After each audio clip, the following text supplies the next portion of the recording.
ଭାରତର ସବୁଠୁ ବିଶ୍ୱାସଯୋଗ୍ୟ ଏହି ତିନୋଟି ବ୍ୟାଙ୍କ ଆର୍‌ବିଆଇ କଲା ବଡ଼ ଘୋଷଣା।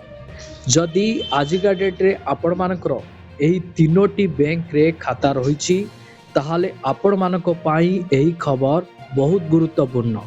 କାରଣ ଆର୍‌ବିଆଇ ଏହି ତିନୋଟି ବ୍ୟାଙ୍କ ପାଇଁ ବଡ଼ ଘୋଷଣା ଜାରି କରିଛନ୍ତି, ଯାହା ଜାଣିବା ଆପଣମାନଙ୍କ ପାଇଁ ବହୁତ ଗୁରୁତ୍ୱପୂର୍ଣ୍ଣ।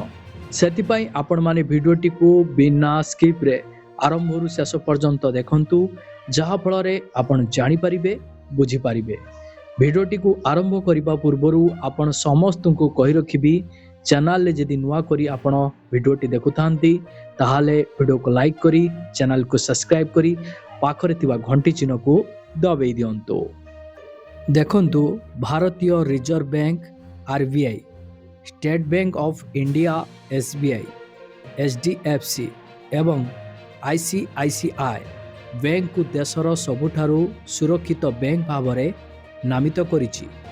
ଆର୍‌ବିଆଇ ଏହି ବ୍ୟାଙ୍କଗୁଡ଼ିକକୁ ଦେଶର ସବୁଠାରୁ ବ୍ୟବସ୍ଥାଗତ ଭାବରେ ଗୁରୁତ୍ୱପୂର୍ଣ୍ଣ ଆର୍ଥିକ ପ୍ରତିଷ୍ଠାନ ବୋଲି କହିଛି ଏବଂ ସେମାନଙ୍କୁ ଘରୋଇ ବ୍ୟବସ୍ଥାଗତ ଭାବରେ ଗୁରୁତ୍ୱପୂର୍ଣ୍ଣ ବ୍ୟାଙ୍କ ଡିଏସ୍ଆଇବି ଭାବରେ ନାମିତ କରିଛି।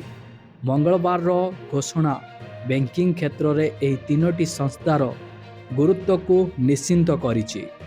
ଦେଖନ୍ତୁ, ଏସ୍‌ବିଆଇ, ଏଚ୍‌ଡିଏଫ୍‌ସି ଏବଂ ଆଇସିଆଇସିଆଇ ଏହି ବ୍ୟାଙ୍କଗୁଡ଼ିକ ଯେଉଁମାନେ 2024ରେ ଡିଏସ୍ଆଇବି ଭାବରେ ମଧ୍ୟ ସ୍ୱୀକୃତି ପାଇଥିଲେ, ସେମାନଙ୍କର ବଡ଼ ଆକାର ଏବଂ ଘରୋଇ ଅର୍ଥନୀତି ପାଇଁ ଗୁରୁତ୍ୱ ହେତୁ ପୁଣି ଥରେ ଦେଶର ଆର୍ଥିକ ପ୍ରତିଷ୍ଠାନଗୁଡ଼ିକର ଶୀର୍ଷରେ ଉନ୍ନତ ହୋଇଛନ୍ତି।